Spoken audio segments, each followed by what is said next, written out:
Halo, Assalamualaikum warahmatullahi wabarakatuh. Yang terhormat kepada Pak Ayi, Profesor Dr. Ayi Ahadiyat SEMBA, dan kepada teman-teman yang berbahagia. Perkenalkan di sini nama saya Lutfia Azizah dengan NPM 22110111045. Hari ini saya akan mempresentasikan tentang materi bab 5 yaitu hubungan antar organisasi. Jadi kita di sini nggak cuman mau bahas teori, tetapi kita akan membongkar rahasia bagaimana sih perusahaan-perusahaan raksasa itu saling berkaitan dan bergantung satu sama lain. Jadi bayangin aja lah ya, di dunia bisnis yang super kompetitif ini, itu perusahaan nggak bisa kalau jalan sendiri. Jadi mereka tuh seperti pemain bola. Jadi mereka butuh kerja sama tim. Kalau main bola kan ada banyak timnya, anggotanya banyak, dan itu saling bekerja sama untuk mencapai kemenangan. Begitupun juga perusahaan besar, maka mereka membutuhkan kerja sama tim yang kuat untuk mencapai kemenangan dan kesuksesan perusahaan. Jadi tujuannya di sini kita memahami hubungan antar organisasi. Itu tadi penting untuk menjelaskan kolaborasi dan persaingan. Maka di sini nanti kita akan membahas tentang ekosistem, ketergantungan sumber daya, dan studi kasus. Next slide, di sini kita akan membahas tentang ekosistem organisasi dan peran manajemen baru. Dapat kita lihat pada gambar di samping, ini merupakan ekosistem organisasi. Ekosistem organisasi ini seperti saraf dendritik, ini merupakan jaringan-jaringan organisasi yang saling ketergantungan atau saling bergantung satu sama lainnya untuk menciptakan nilai bersama atau mencapai kesuksesannya. Kalau peran manajemen baru, ini merupakan manajer yang bertransformasi menjadi fasilitator kolaborasi dan inovasi. Kenapa penting untuk beradaptasi? Karena manajemen itu sifatnya harus responsif terhadap perubahan lingkungan dan teknologi. Seperti pada pembahasan sebelumnya tadi, ada pentingnya adaptasi terhadap lingkungan eksternal, lingkungan internal. Oleh karena itu kita bahas pada bab 5 ini juga. Nah, oke, kita mulai dari ekosistem organisasi ya. Jadi kalau kita membahas tentang ekosistem, bayangin aja kalau misalkan contoh di luar yaitu hutan Amazon gitu kan. Jadi kalau di hutan Amazon itu kan banyak tumbuhan dan hewan ya. Jadi tumbuhan dan hewan itu saling bergantung satu sama lainnya.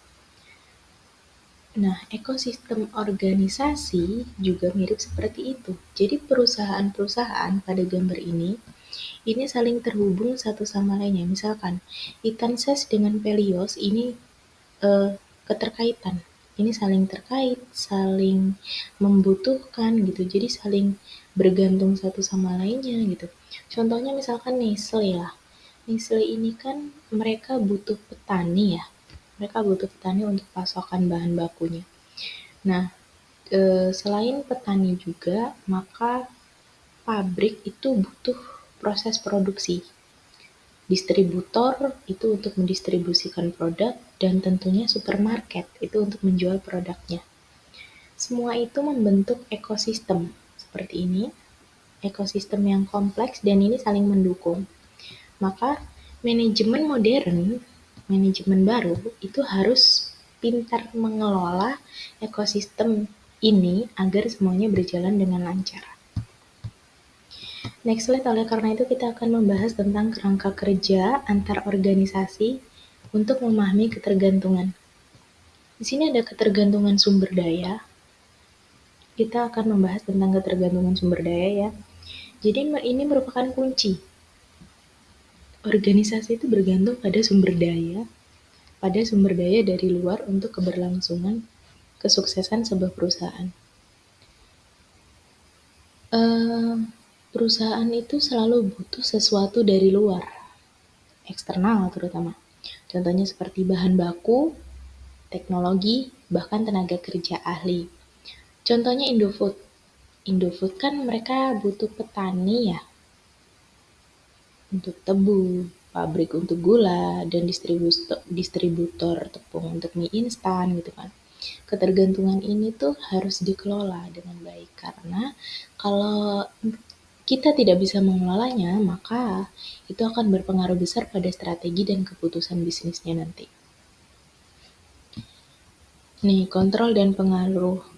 Organisasi akan mengelola ketergantungan melalui kontrol sumber daya penting, yaitu penggunaan aliasi dan kemitraan, lalu meningkatkan posisi tawar-menawar gitu kan. Next slide, di sini kita akan membahas tentang ketergantungan sumber daya pada studi kasus Unilever.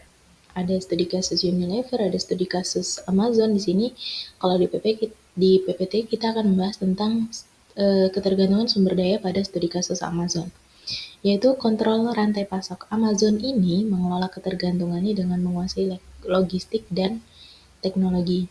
Kalau inovasi sumber dayanya itu investasi pada AI, robotik, dan jaringan distribusi global. Jadi Amazon ini sudah tidak menggunakan sumber daya manusia untuk pengelolaannya, yaitu dengan menggunakan AI, robotik, dan alat canggih lainnya.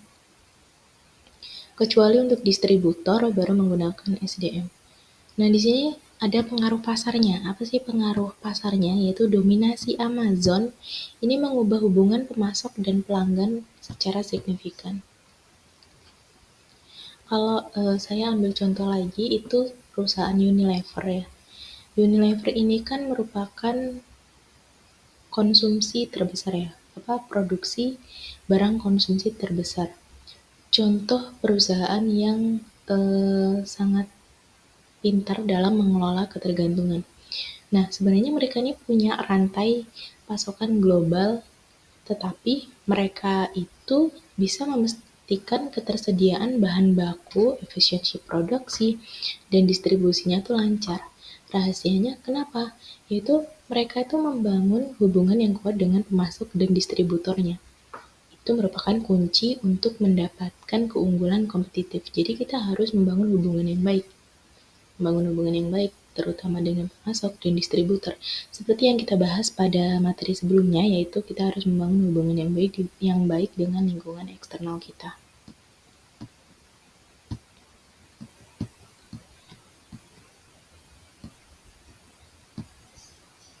Kalau kita lihat di sini ada jaringan kolaboratif ya. Jadi jaringan kolaboratif ini merupakan bentuk kekuatan kerjasama juga. Kerjasama itu kan sangat penting ya. Dengan kolaborasi, maka perusahaan itu bisa menggabungkan keahlian dan sumber daya untuk menciptakan inovasi yang lebih besar lagi, terutama untuk mengurangi resiko bisnisnya gitu kan.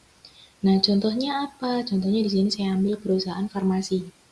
Nah, kalau farmasi ini kan dia sering kolaborasi dengan universitas-universitas kan untuk riset ataupun pengembangan obat baru gitu. Jadi, kolaborasi dalam penelitian bersama. Kerjasama ini tentunya kalau di bidang farmasi itu menguntungkan semua pihak, bagi universitas juga mendapatkan pengetahuan tambahan, bagi farmasi juga sangat menguntungkan. Jadi di sini ada 3 tahap untuk jaringan kolaboratif kekuatan kerjasama. Yang pertama sinergi, rantai nilai terintegrasi, dan pengurangan resiko. Kalau sinergi, ini penggabungan keahlian menciptakan inovasi agar lebih besar lagi. Kalau rantai nilai terintegrasi, ini jaringan usaha bersama untuk memperkuat efisiensi operasional. Kalau pengurangan risiko, ini berbagai sumber daya yang mengurangi beban risiko tiap organisasi. Jadi ada 3 tahap. Untuk next slide di sini, kita akan membahas tentang dari persaingan ke kemitraan.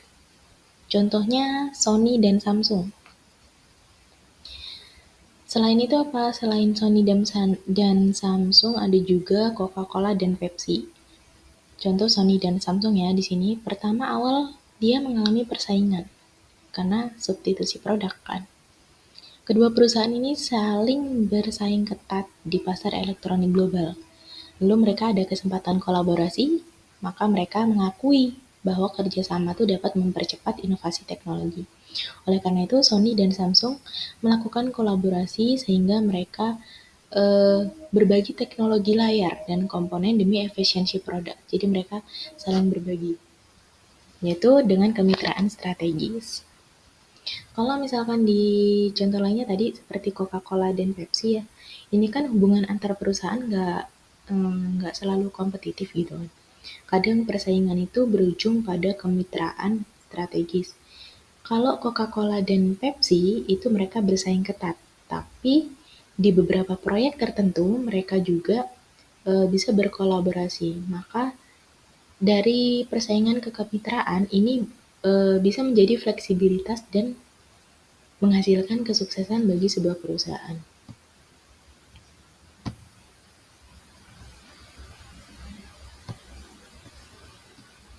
Untuk selanjutnya yaitu ekologi, populasi, dan institusionalisme.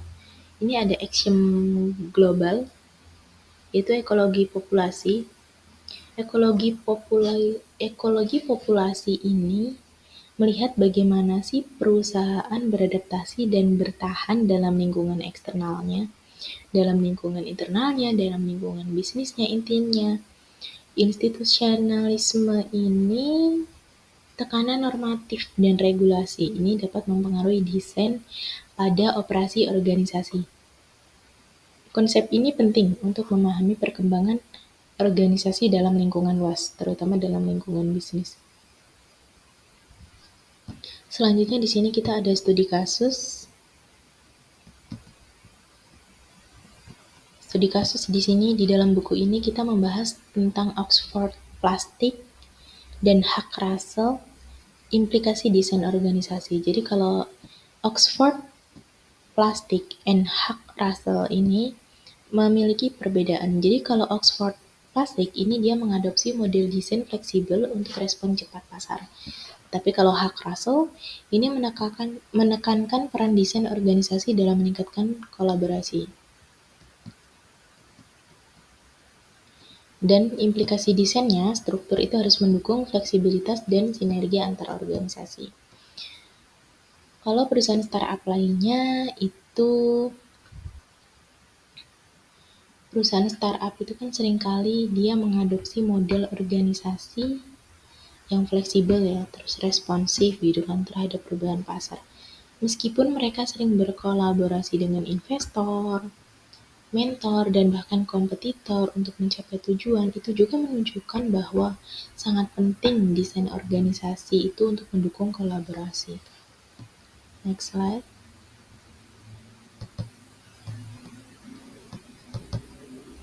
Oke, jadi kesimpulannya di sini yaitu hubungan antar organisasi itu krusial untuk kesuksesan bisnis modern. Dengan memahami ekosistem, dengan memahami ketergantungan, dan cara mengelola hubungan ini dengan baik, maka itu adalah kunci untuk memenangkan persaingan di perindustrian global. Kita harus mengingat bahwa kerjasama itu adalah kunci integritas. Dan integritas itu adalah kunci. Semoga materi ini dapat menginspirasi kalian untuk berpikir lebih kritis tentang interaksi antar perusahaan. Sampai jumpa di bab selanjutnya. Demikian terima kasih. Wassalamualaikum warahmatullahi wabarakatuh.